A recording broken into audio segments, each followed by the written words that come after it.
दोस्तों, मैं कक्कू सिन्हा आप सभी लोगों का अपने YouTube चैनल पर बहुत बहुत स्वागत करता हूं। और मैं अब 80 शब्द प्रति मिनट की गति से 10 मिनट की हिंदी शॉर्ट हैंड की डिक्टेशन देने जा रहा हूं। मेरे चैनल को सब्सक्राइब करना और बेल आइकन को प्रेस करना ना भूलें दोस्तों। स्टार्ट। महोदय, पर्यावरण से तात्पर्य किसी एक व्यक्ति के परिवेश से नहीं वरन व्यक्ति के, समाज के, राष्ट्र के और इस सारी पृथ्वी के ही परिवेश से है, जिसका प्रभाव व्यक्ति, समाज, राष्ट्र और सारे विश्व पर पड़ता है। पर्यावरण से तात्पर्य पेड़ पौधों, नदी, पहाड़ या किसी तंत्र विशेष से नहीं वरन उस समग्र वास्तविकता से है जिस पर मानव मात्र का अस्तित्व और उसका संपूर्ण आध्यात्मिक एवं भौतिक विकास निर्भर है। अस्तित्व केवल शारीरिक स्वास्थ्य ही नहीं, मानसिक भी।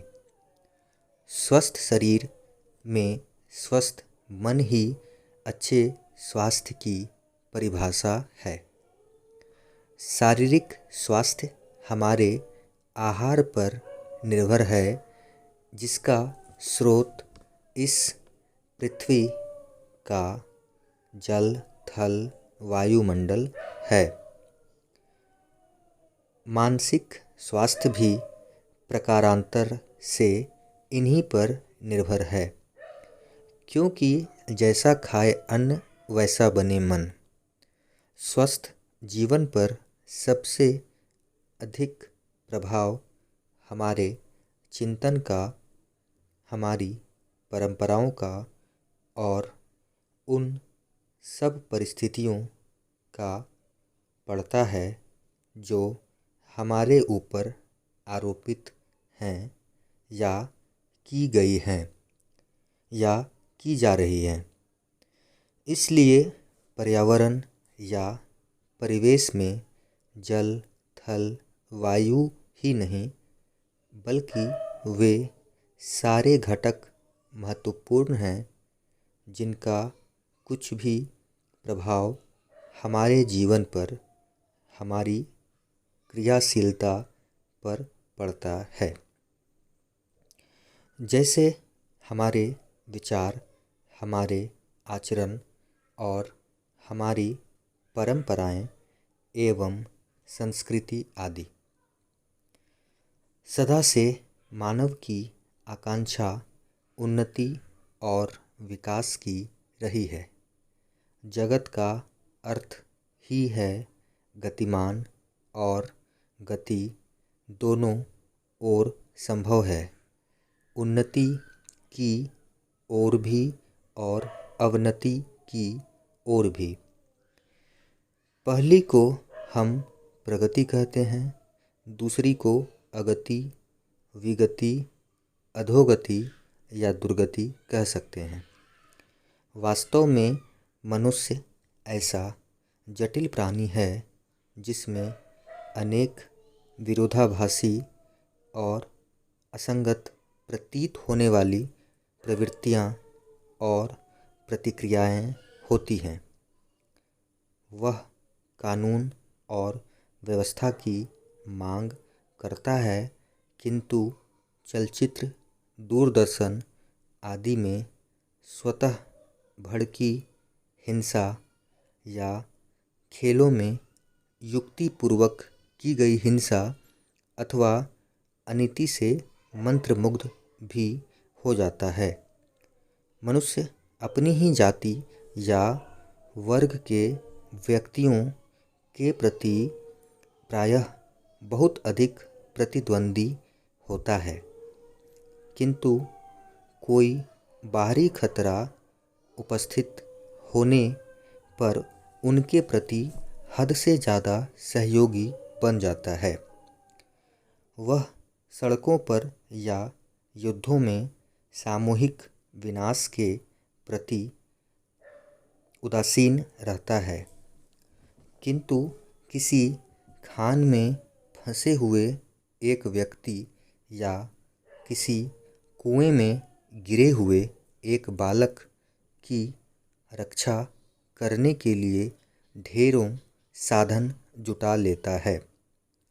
कुछ विद्वान कहते हैं कि मनुष्य बंदर की संतान हो या न हो, किंतु उसमें खालिस बंदर की द्वैध प्रकृति प्रायः ही होती है।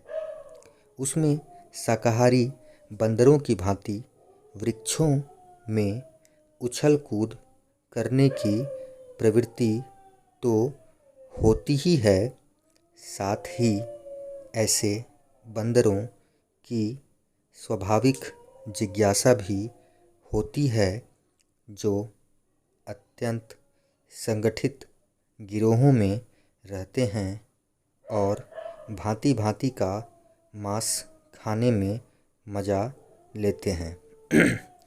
मनुष्य की ऐसी परस्पर विरोधी और भांति भांति की इच्छा आकांक्षाओं से निपटना असंभव होता है। फिर भी किसी प्रकार का संतुलित मध्यम मार्ग अपनाना अनिवार्य होता है। यही बुद्धिमानी का रास्ता है। विद्वानों ने मानव की मूलभूत आवश्यकताओं को 5 स्तरों में रखा है महोदय, जो एक के बाद एक आते हैं। शारीरिक आवश्यकताएं यथा भोजन, कपड़ा, मकान और आराम जीवन की मौलिक आवश्यकताएं हैं। दूसरे स्तर पर आती हैं सुरक्षा और भविष्य के प्रति निश्चिंतता। इनके लिए मनुष्य भांति भांति की वस्तुओं का संग्रह करता है। फिर हैं सामाजिक आवश्यकताएं, जैसे अपने परिवार के भीतर और फिर बाहर के दूसरे लोगों से अच्छे संबंध बनाए रखने के लिए सामाजिक, आर्थिक, राजनीतिक और मनोरंजनात्मक संगठन बनाना। चौथे स्तर पर हैं अहम संबंधी आवश्यकताएं, जैसे आत्मसम्मान, आत्मविश्वास और आत्मतुष्टि आदि। आत्मपरितोष और उन्नति, विकास और ख्याति प्राप्त की क्षमताओं को साकार करने व्यक्ति की अंतिम और उच्चतम अपेक्षाएं हैं। इन आवश्यकताओं की पूर्ति के लिए मनुष्य अपने आसपास उपलब्ध पर्यावरण का दोहन करता है। जल, थल, वायु ही नहीं, पेड़ पौधों, पशु पक्षी, जीव जंतुओं तक का उपयोग करता है। सभी शक्तियों का, यहाँ तक कि सबल व्यक्ति अपने से निर्बल व्यक्तियों तक का दोहन करता है, जो शोषण की सीमा तक पहुँच जाता है। इसके लिए भांति भांति की तकनीकें खोजी और अपनाई जाती हैं। प्रौद्योगिकी ने मनुष्य को भांति भांति की आवश्यकता की वस्तुएं अभूतपूर्व प्रचुरता से देकर संतुष्ट किया है और आवश्यकता की सीमा रेखा भी खिसकाई है।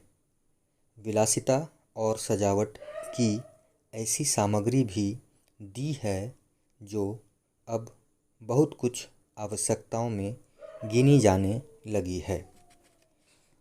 स्वचल वाहन, दूरदर्शन, धुलाई मशीन, सफाई मशीन, सिलाई मशीन, स्टोव चूल्हे, मिक्सी, फ्रिज आदि आदि अब बहुत से लोगों के लिए अनिवार्य आवश्यकता की कोटि में आ गई हैं।